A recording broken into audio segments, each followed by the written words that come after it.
Hello and welcome to another episode of Blue Byte Backstage. Today from a very special place. We're at the Gamescom in Cologne. And of course there are a lot of new games that we announced and I would love to show them to you. So let's move right to the games block. Okay, Anno Online. Well, they got announced yesterday at Ubisoft's press conference, and we're really excited to be showing it off here at Gamescom. We've translated the retail title and made it more playable in bite-sized chunks in a browser. It's a full-scope Anno. It's no watered-down version or anything, but we've made it in Flash.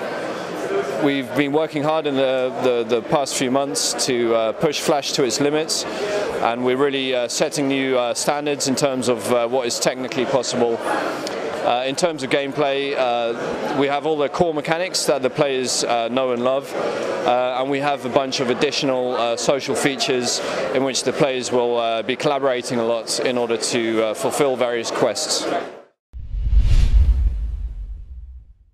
Might and Magic Heroes Online is the latest installment, should I say, of the Might and Magic Heroes franchise, and it's one of those genres or one of those games that it doesn't really need any introduction. The second you see someone playing Heroes, within 1 or 2 minutes you'll immediately know that they're playing Heroes. It's that iconic, and Might and Magic Heroes Online is our vision for how it would be to take this game online and also to produce a AAA game inside a browser.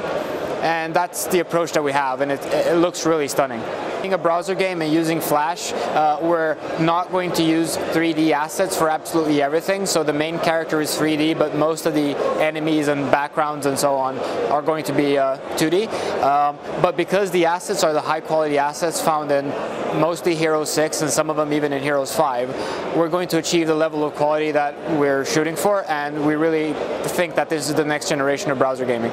Anyone would want to look at this game and say, so it's like Heroes Light. I usually counter and say, no, it's closer to Heroes Ultimate. It's an online game. Because it's an online game, you need to get thousands and thousands of meaningful playtime hours from people. And the community builds around a game that is very, very deep and rich. So where a game like Heroes 6 might get away with having hundreds of playtime hours, we need to get thousands out of players, because that's just how online games work.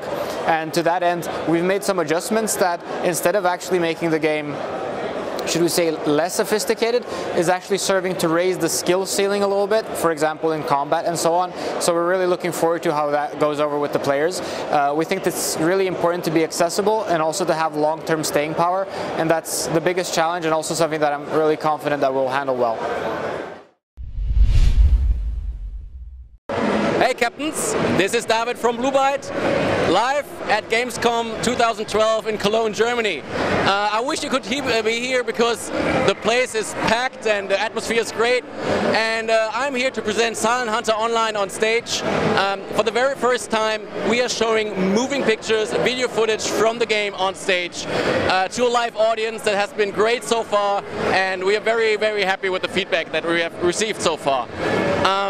Maybe I give you a quick overlook on the things that we present on stage about Silent Hunter, some gameplay features that we highlight here on stage. The first thing would be, you know that in Silent Hunter it's your role to be a hunter of the deep seas and hunt enemy convoys, and we also have that in Silent Hunter Online, but we also added new features apart from the game being free to play.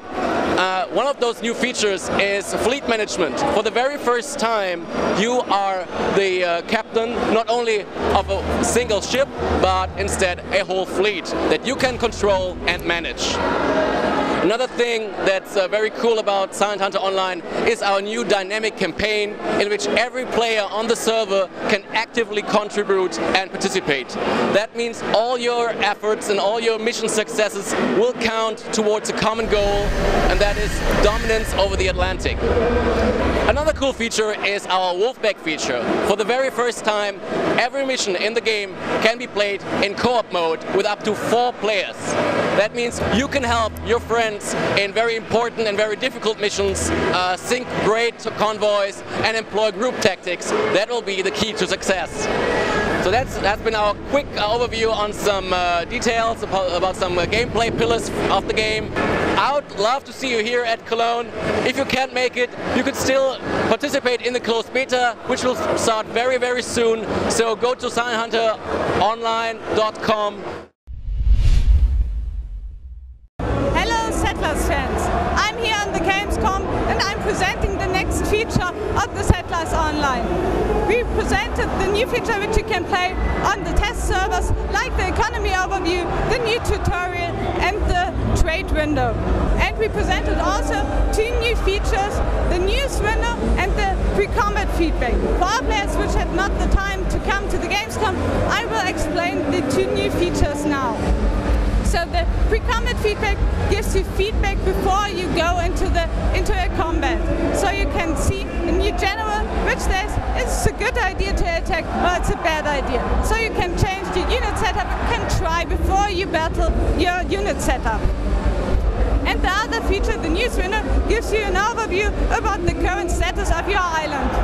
You can see there the demolished mines and the demolished wheat fields and wells, and you can rebuild it instantly with only few clicks.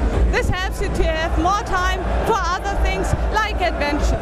I hope you enjoyed the new feature of the Settlers Online, and if you want to see more, you can go on the forum where our community manager presents a new page with all new features, with screenshots and so on.